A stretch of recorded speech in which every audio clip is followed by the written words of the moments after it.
بسم اللہ الرحمن الرحیم۔ السلام علیکم ورحمۃ اللہ وبرکاتہ۔ عابد راجہ چینل کی طرف سے آج میں اپنے دوستوں کو نبی اکرم صلی اللہ علیہ وسلم کا بہت ہی پیارا ارشاد سناؤں گا اور ایک دعا بتاؤں گا۔ اس سے پہلے میں اپنے تمام دوستوں سے گزارش کروں گا کہ اگر آپ نے ابھی تک میرے چینل عابد راجہ کو سبسکرائب نہیں کیا تو ضرور کر لیں۔ تو سٹارٹ کرتے ہیں۔ بسم اللہ الرحمن الرحیم۔ نبی پاک صلی اللہ علیہ وسلم نے ارشاد فرمایا کہ جس آدمی نے روزانہ ایک مرتبہ یہ کلمات کہے وہ آدمی مرے گا نہیں یہاں تک کہ جنت میں اپنا مکان دیکھ لے یا اسے دکھا دیا جائے۔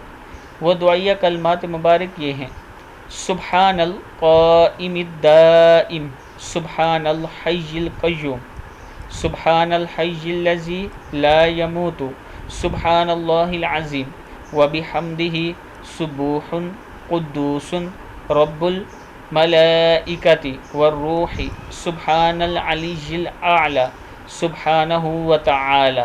پھر سن لیں، سبحان القائم، کیا ہے؟ سبحان القائم الدائم، سبحان الحی القیوم، سبحان الحی الذی لا يموت، سبحان اللہ العظیم وبحمدہ سبوح قدوس رب الملائکۃ والروح، سبحان العلی الاعلی سبحانہ وتعالی۔ کتاب کا حوالہ یہ نیچے موجود ہے۔ میں اپنے دوستوں سے گزارش کروں گا کہ یہ دعا ضرور پڑھا کریں۔ السلام علیکم ورحمۃ اللہ وبرکاتہ۔